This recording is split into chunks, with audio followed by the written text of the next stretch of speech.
Since 2025 rolled around, a lot has changed. The world isn't the same as it used to be.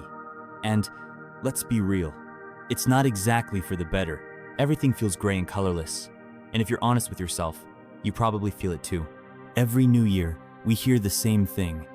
Next year will be my year for real, but it never is not in 2023, not in 2024, and it won't be in 2025 either, unless you force it to be. So, spare me just 5 minutes of your time, and I'll force you to lock in for 2025. But let me be clear, I'm not here to motivate you. Motivation is a sugar rush, and I'm not selling candy. I'm here to give you the tools, perspective, and the kick in the teeth you need to make this your actual year, like for real. Now, I'm not going to be too hard on you. I know you've been trying, or at least you think you have. Maybe you started a new habit but quit after 2 weeks because life got busy, or you set goals but they were vague enough to be ignored, like, I want to be better. Better at what? Breathing. You've been doing that since birth. See, trying isn't enough if you're half-assing it. You're not failing because life is unfair, even though, yeah, it is. You're failing because you're waiting for life to miraculously align itself around your vibes, but it won't. You're the one who's got to align themselves with their goals. And to align yourself, you'll need to start where it matters most. Your time. You're probably used to saying, I don't have time. That's funny because you had time to scroll TikTok for 3 hours yesterday. You had time to rewatch the same show for the 4th time because it's absolute cinema. You had time to stare at the ceiling thinking about how you have no time. Did you see it? You have time. You're just bad at using it. If we do the math, you have 24 hours in a day. Let's say you sleep for 8 hours, if you're lucky, work or college for up to 8 as well, and spend 2 hours eating and existing. That leaves 6 hours. Now ask yourself, what am I doing with them? If you can't answer that without stuttering, you found your problem. Look, we live in an era where you can learn literally anything for free or close to it. Feel like starting a business? There are tutorials, templates, and even AI tools that'll practically walk you through the process. Getting fit or shredded? There are apps, YouTube channels, and communities that will keep you accountable. Learning a new skill? Platforms like Coursera, Skillshare, or even TikTok, if you're following the right creators, have you covered. So why are you using your phone to scroll aimlessly, instead of using it to level up or clicking that subscribe button below this video? Technology isn't the enemy here, you are. Your phone is a tool, but if you treat it like a toy, it'll treat you like a joke. But even then, tools are just tools. They're still pretty useless without a plan, which brings us to my next point, systems. Saying I want to save money is cute, but what's your plan? Are you tracking expenses, automating savings, or are you just hoping your bank account will surprise you like a physics exam on Monday? The same goes for fitness, learning, relationships, everything. Goals are basically useless without systems. Systems are what make you show up on the days you don't feel like it. They're the boring routines that actually get results. They're the meal preps, the study schedules, the workout plans. They're what separate the people who achieve from the people who talk about achieving.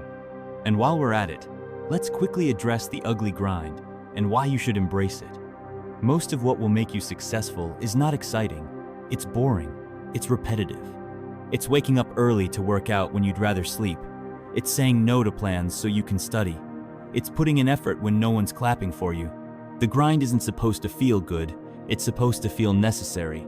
And the sooner you stop expecting every step to be fun, the sooner you'll start seeing results. Of course, the grind doesn't have to be the good old-fashioned way. Times changed.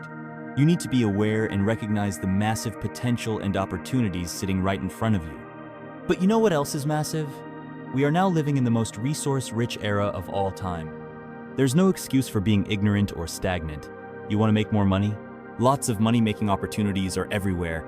You want to learn coding, public speaking, singing, dancing, drawing, editing, animating, writing, talking to girls, touching grass? Free tutorials exist. You want to get better at anything? Google it. Even if it's not always accurate, you'll still learn something. Do you see it now? You're not struggling because there's a lack of opportunities. You're struggling because you're not grabbing them. And no, scrolling through success content isn't the same as actually taking action. You might be watching this video and listening to my advice, But are you actually putting in the work?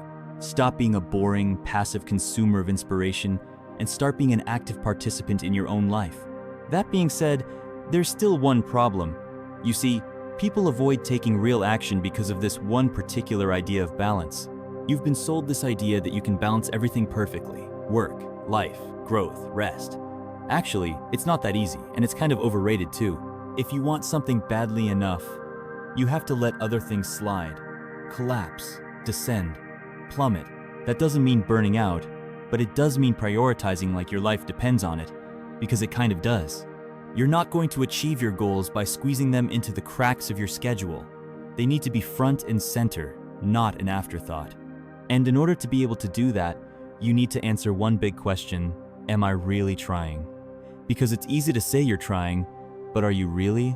Or are you just dabbling? There's a difference between effort and consistent effort. One gets you short-term results, if that, and the other transforms your life. Be honest with yourself. If you are not where you want to be, is it because the world is against you? Or is it because you are not fully in? That mentality, are you because you're the lamest? Or are you the lamest because you're you?